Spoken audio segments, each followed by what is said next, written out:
We talked with the Utes expert yesterday, but now we have to hear the side of the Sun Devils. All that and more on today's episode of Locked On Pac-12. You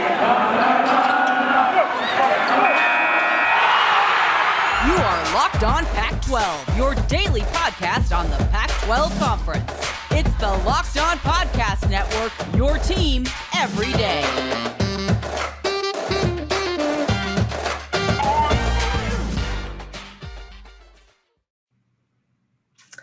Thank you for making Locked On Pac-12 podcast your first listen of the day. We are free and available on all platforms.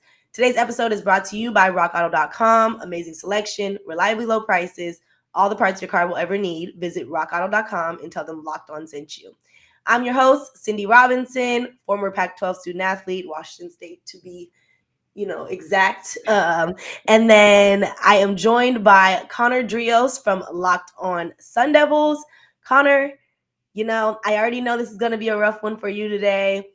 Richie had the luck last week where, it was easy breezy for you guys. You're going on being one of the two teams undefeated in the Pac-12 conference.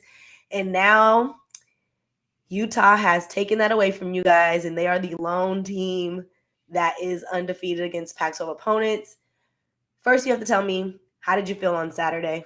Right, Saturday, yes. It was a Saturday game this week. Well, first of all, I know Richie and I alternate our weeks, right? So next week, Richie will be on the podcast. I've had to do, I think, both of our losses, and not that I anticipate we have any more, but Richie has to do the next loss. Okay. He gets all the sunshine and rainbows coming out of the podcast. I have to talk about how bad we are and or did this last week. But Saturday was rough.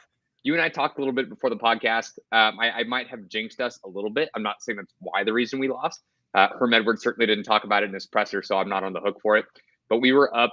It was like 21-7 at half, and I was telling him I was so much more worried about Stanford, not Utah. I thought it was going to be a tough game. I just wasn't as concerned about that game. And sure enough, in the second half, everything just fell apart. And I'm going to be honest, I don't know if I've ever seen, not even just an ASU game, I don't know if I've seen a sporting event where the collapse was just that bad. Yeah. And I had to just sit there and watch the entire thing. And it was just so disheartening. So disheartening. Go ahead. No, I was going to say, it's usually the teams you least expect. I wouldn't say that. ASU's been doing it for years, but the fact that they've been better and they were sitting on that throne that you mentioned earlier, that hurts a little bit more. We're sitting up higher and now we're falling. So that hurt. And now not being the only undefeated team left in the Pac-12 South, there's not that much time. It was a huge win over UCLA, right, to get that tiebreaker, giving one to Utah. It hurts. Yeah. Okay, well, with Utah being that one team standing alone, it does give them a little advantage over you guys. And if you were to win out and Utah were to win out, I think the Pac-12 South title would go to them, right? Correct. It's not overall standings. It's just what your conference record is. Okay. So right now, Utah is 3-0, but we're 3-1. UCLA, I think, is also 3-1, if I remember correctly, but we have that tiebreaker. And as far as the South goes, it's kind of just them because USC, I think, has 3 losses now. Yeah. And then Colorado and Arizona also participate in some football games every so often. So for the most part, it's UCLA, Utah, as well as us. And now there's just this potential triangle of people giving this tiebreaker to one another. Not that I think all 3 teams will have that same record at the end of the season, but we've only got 5 games left.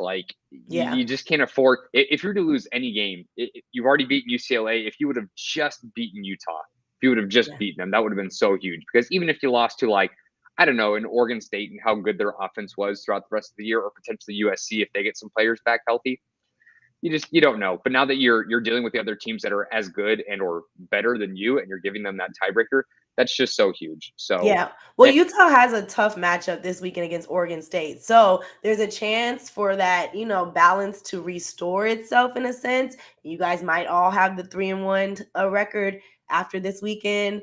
If they win this one, I will say this: Brian has mentioned that he feels like Utah's not going to win out the rest of the season. He just doesn't see that happening. But I do think that's more of a defense mechanism to not jinx yourself. And I don't know if they can get past Oregon State, it might be Oh no, they have rough. It's Oregon. They have some tough opponents still on their schedule. So it could fare out for you guys in the sense of like, you may be able to get back on top, but who knows? Totally agree. And I don't want to bash a USC alumnus, but I'm not like we have them still on our schedule. And before the season started, I was very scared about playing them. But now who knows, especially with kind of their whole head coaching situation. Now they got multiple quarterbacks injured. We don't play them, I think, until it's definitely in November. So we've got a little bit of time before we do. Yeah. But if they're still hurt, I feel pretty good about that game. Yeah. But yeah. Good for Brian to say they're not going to win out, because unless your name's Alabama, and that's not even true this year, most teams don't, right? You're dealing with college kids. They've got a lot on their plate, like football, like it happens any given Saturday in college's case. So who knows? I look at the rest of our schedule and I'm not that intimidated, but if you can blow a 28-point lead, score no points in the second half, and your strong ASU defense, which normally buckles down after the first half, just completely collapses, I don't know what's up and what's down anymore. So okay, well, we're gonna dive into more of that recap coming up soon. I do want to get more into detail about what happened, what went wrong, and what ASU needs to work on ahead of their next matchup. But for those of you that are college football fanatics, PrizePicks is for you. It is a daily fantasy made easy. PrizePicks is the leader in college football fantasy. PrizePicks offers more college football props than anyone in the world and offers all the star players of the Power 5, as well as mid-major players you might not ever even heard of. PrizePicks offers any prop you can think of, from yardage to touchdowns, even interceptions thrown. All of the users that deposit and use the promo code Locked On will receive 100% instant deposit match up to $100. You pick 2 to 5 players and over and under on their projections, and you can win up to 10 times on any entry, and it's just you versus the projected numbers. PrizePicks allows mixed sports entries, which is probably the coolest thing ever. You can take the over on LeBron and the under on Mahomes in the same entry. So if you're into multiple sports, this is for you. Use the award-winning app on both the App Store and Google Play. Entries can be made in 60 seconds or less. It's literally that easy. PrizePicks is safe and offers fast withdrawals. So don't hesitate.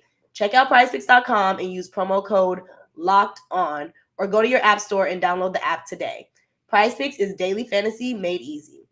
Now, for those of you that like to make money, I'm sure you like to save money as well. And so I'm going to put you on game with rockauto.com.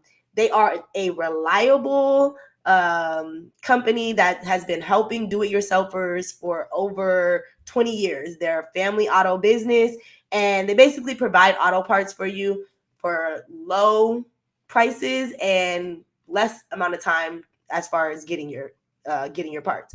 So you can head to rockauto.com, check out the auto parts that they have for you. Literally, they have everything from brake parts to tail lamps, motor oil, even new carpet. Like literally anything you can need for your car, they will have it.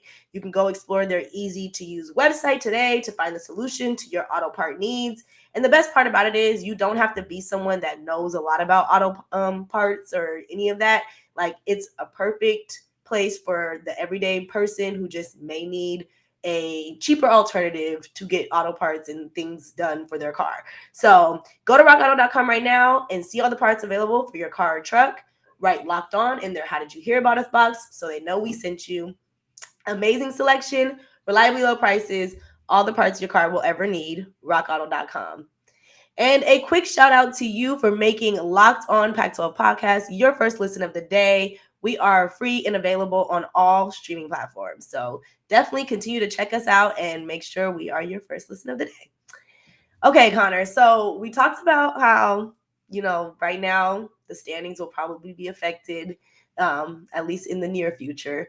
But let's talk about that game in particular.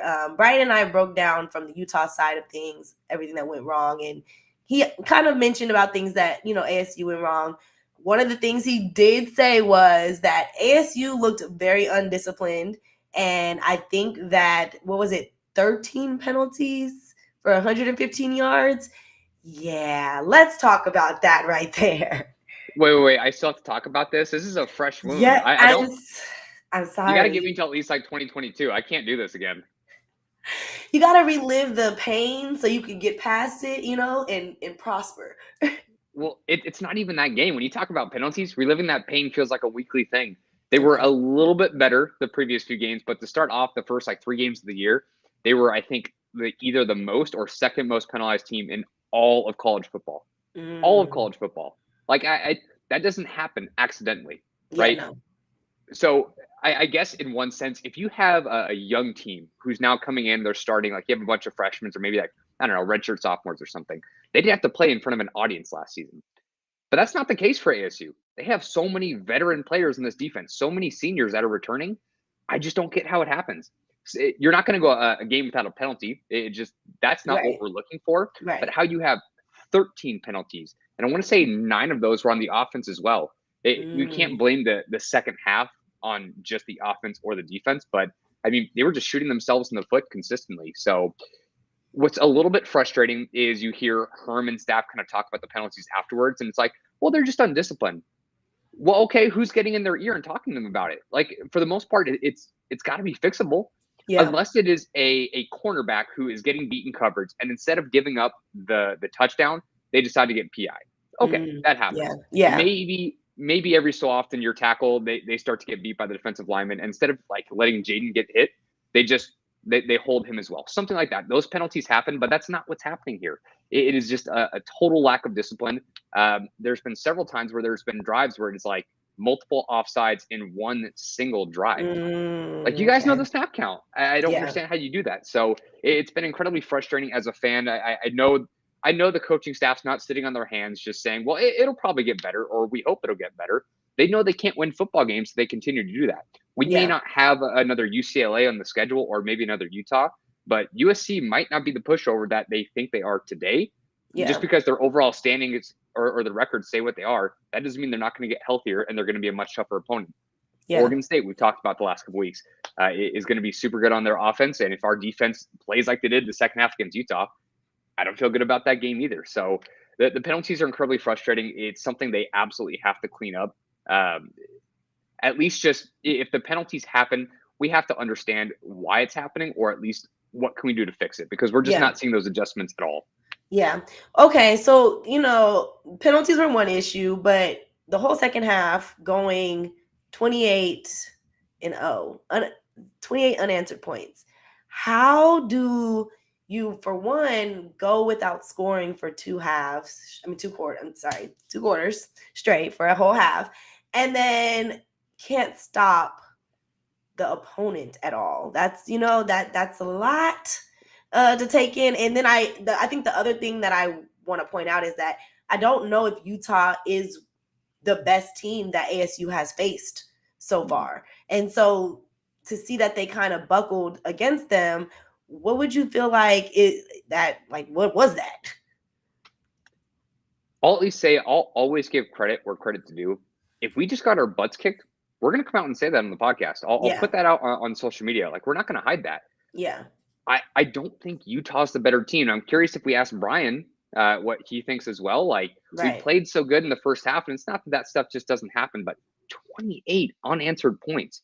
Utah's got a good defense, so we can't take that away from them. They've got, I'm trying to remember their linebacker's name. Devin Lloyd. Oh my gosh. I put out on Twitter, I said, if they could just bench Devin Lloyd and we could take any of our defensive starters away, like, we'll just make it even. That guy's not fair. Yeah. That guy's an animal. So 2 sacks, right? From what I believe, 2 sacks in the game. And he had one to end it, which not that was going to be like the drive where we just got things going, but it was just a statement on how well their defense played in the second half. So we can't attribute it to just one side, right? I said earlier that even though the offense had like 9 of the 13 penalties, it's not just all on Jaden or the receivers or anybody else. It's the team as a whole, all the way up to the coaching staff as well. They had multiple drops throughout the game. A lot of them were untimely. Utah came out in the second half and they scored, I think, on like maybe 7 plays. It was very efficient, and they got a touchdown very fast. And all of a sudden they're only down 7. And then we had a 3-and-out on our first drive. But what I wanted to emphasize about that is we had a tight end who we have a freshman. So it wasn't Curtis Hodges, but we had a drop on like 3rd and 3 or something that stalled that drive. It was so many moments like that just started to build up, and nobody made an adjustment after that. So even though we didn't score on like that first drive out back in the second half, okay, well, what can we do to fix that the next time? They got away from the run game, which we know ASU's That's what stood out to me for sure. Seeing that Rachaad White only had 56 yards, Trip Chainham only 46 yards. Like it's not how we've seen them play in the last few weeks. And that's where we've seen them actually succeed when the run game succeeds. It's just, that's absolutely who they are. As a fan, I want to see it be a little bit more balanced, because if you're in a situation like they just were, they fell behind and they weren't able to come back because they don't have all these great weapons that they can throw to. But Herm Edwards always likes to quote this since he's been with ASU. They are 11-1 when they have 200 or more rushing yards on the ground, and they failed to hit that this week. And I want to say they probably go into a game, and that is their goal, right? If they can have that many rushing yards, generally you're playing with a positive game script, so you don't have to pass the ball. It means you're controlling the clock, and you're also keeping the ball out of the opponent's hands. So they, I think, had 17 rushing yards in the second half. 17. They didn't do terrible on the ground. They just got away from it. Yeah. And so once the drive stalled, you started to have less rushing attempts. I want to say they had like maybe 100 or less total yards in the second half altogether. So I don't want to, again, blame it on like just the run game or Jaden, but a bunch of moving parts that absolutely stalled the offense. As far as the defense goes, absolutely soft the second half. They couldn't get a stop. They couldn't get off the field. ASU does lead the Pac-12 in turnovers since the start of 2019. And I feel like when I'm watching the game, like there's no way they can have 2, 3, 4 turnovers every single game. And they just seem to make it happen. The last 2 weeks we faced 2 teams that didn't have any interceptions, or at least the quarterbacks didn't have the interceptions coming into the game, because Charlie Brewer had several. Cameron Rising did not coming into that game, and we picked them off twice. So your defense is giving your offense more opportunities. So it's not like you have to just rely on that. But they weren't getting any more turnovers, and they were on the field for far too long.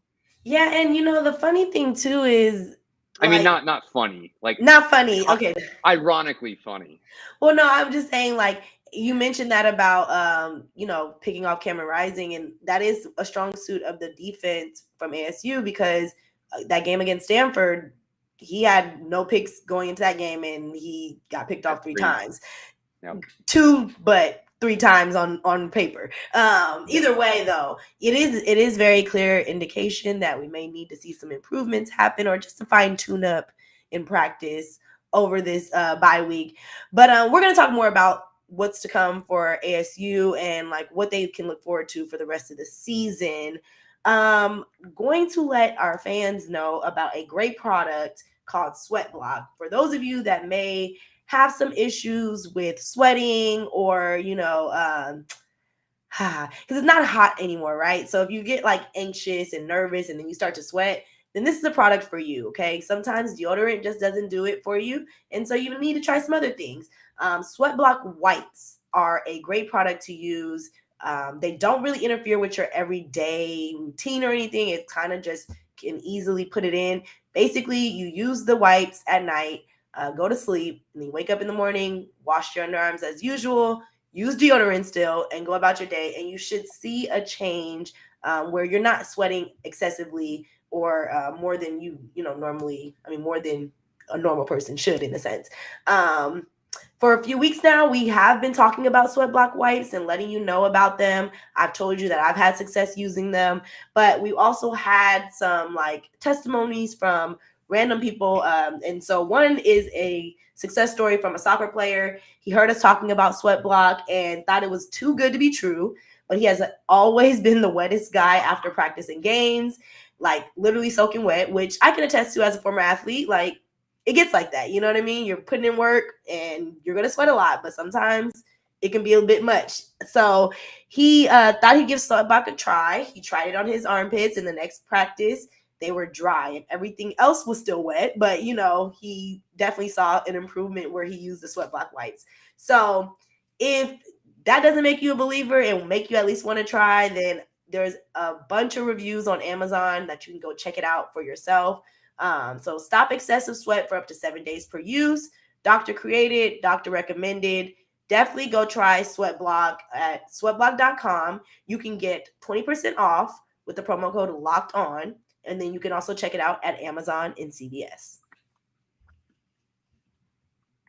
Okay, Connor. So the bye week is coming at a perfect time for ASU. They have this little break, to recuperate after this loss. And I've actually noticed there's a few teams who have had to get their bye week came at a perfect time for them. Utah's bye week came right after the unfortunate shooting of their teammate. And then Oregon State's bye week came right after their loss to Washington State. So I think that hopefully it'll be a time for ASU to, do what they need to do, recuperate, rest, and then bounce back next game. Except I don't hope they win the next game because the next game is against me and How my dare team. you? We are hurting right now. You basically told, hey, I hope you guys lose 2 times in a row. I mean, sorry. Sorry. Well, when it comes to my Cougars, I can't let up. I'm just sorry. We're on a good roll right now. I got to keep it going. If that's the case, you're talking to Richie on that podcast for sure. There you go. Right. We already told the world that. Oh no, you and I decided off air. I think that Richie has to come on the next episode. That is a loss, whether it's his week or not. I'll come talk next week during the bye week and say how well the weekend was. Like, hey, we didn't lose any games at all. So that'll be a good week. Next week will be a preview into the game. So if you want to, double up, we'll love to have you. But for you, what are you hoping that ASU takes out of this bye week and, getting prepared for Washington State? A lot of the takeaways from their losses, it's kind of the same thing. The ugly thing that keeps popping up is the penalties. And I'm not sure it's going to get fixed this year. I don't know if that's just a Herm Edwards problem or maybe it's some of their players, but it's just there and it is what it is. And to me, they're not going to go very far because of it. So ideally they can just dial it down a little bit because they're going to be a penalized team. And hopefully they don't come at an unfortunate time during the game. It's funny, again, not haha funny, ironically funny that you say this is the perfect time for the break. For any time my team loses, we now have to wait that week to get back in the win column. And it is stressful. And I'm not even on the team. I just talk about the team. Yeah. Now we have to wait 2 weeks to get back into that win column, which, again, take that time. It's given to you for a reason. I hope the players can get healthy and they can come back. And when they have to play Washington State, that I hope they're ready. But it's crunch time, right? They've got 5 games left and they play U of A to end the year. So that's a win. So really, they've got 4 games left that they have to play. And you can lose, honestly, to any one of them, especially if you take advantage. I just told you how Oregon State, with how good their offense has been, who knows how that game's going to go. But if they can beat or if they can lose to Washington State, then why can't we, right? Any given Saturday. So 100%. I'm just saying you don't want to sleep on Washington State. I will say that Washington State has done a really good job at shutting down the run game for Oregon State, Stanford, and it'll probably be in ASU's best bet to take advantage of that, passing game and try to incorporate more. But I don't know. We will see. I'm just saying ASU's defense is improving each week. And I think that's been a point of emphasis for them too. They've put a lot of focus in, really correcting that defense and becoming stronger and stronger each week. And I think their confidence has been lifted since the start of the season, I'll say. I do know that this week, today, Monday, in particular, we'll just say this week, there's a lot of things that will come into play when it comes to Nick Rolovich and a decision that needs to be made about whether or not he will continue to be the head coach due to the vaccine stuff and all of that. So, they play BYU this week. It will be a testy week for them, and that may determine how they come into playing against you guys. Yeah, definitely. You could look at it from either way. If they're going to continue to roll and they get that win against BYU, who I think they're not ranked anymore after back-to-back losses, if I remember correctly. I think they're no longer ranked. Either way, that's still I think they are a quality team in my personal opinion. So if they have that win and they bring that momentum into the game, that's not necessarily a positive for us, but at the same time, after a loss, you would think these guys, coaches, players, everybody is just so mad about that loss. They want to get that win back. So I don't know if there's going to be this huge positive any way we draw it up, but they just have to come to play, right? Because if they suffer another loss in Pac-12 conference play, they're just done at that point. Right. I went into the first half thinking that we might be able to take on Oregon. I'm not sure we'd win the game, but at least be competitive with them.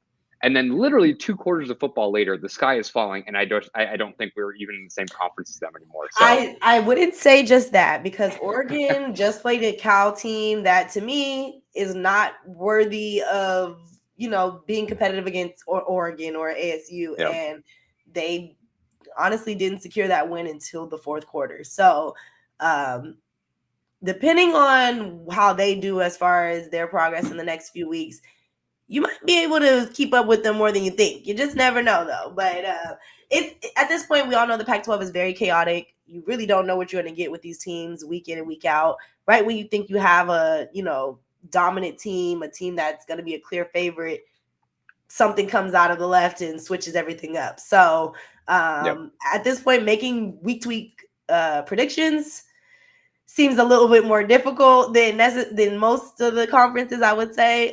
So we just got to take it week by week and see how things go. That is the cliche answer, but it's incredibly true. Players get hurt, or players are playing extremely well and they carry that momentum. Things change apparently in halves of football, not even like week to week. So we're just gonna have to wait and see. Yeah. Okay. Well, thank you so much, Conner, for joining us. We love to have you here on the Locked On Pac-12 podcast. Make sure you guys follow along on the Locked On Pac-12 podcast and the Locked On Sun Devils podcast on the Odyssey app or wherever you get your podcasts. And then follow along on Twitter. Locked On Sun Devils Twitter is LO_Sun Devils. And they are always tweeting up a storm, keeping you up to date with everything Sun Devils. And then you can follow the Locked On Pac-12 podcast on Twitter at LO_Pac-12. And then follow Conner on his personal Twitter at CDreos. That's CDREOS. And then you can follow me at _Cindy Robinson. Other than that, thank you for making this your first listen of the day. Go ahead and make your second listen of the day one of our other conference shows. We have Locked On ACC, Locked On Big 12, and Locked On SEC. Same system that we have going on here, keeping you up to date with everything going on with those conferences, so you can know what's happening in college football in other parts of the world. But other than that, make sure you guys continue to stay locked on Pac-12 on the Locked On Network.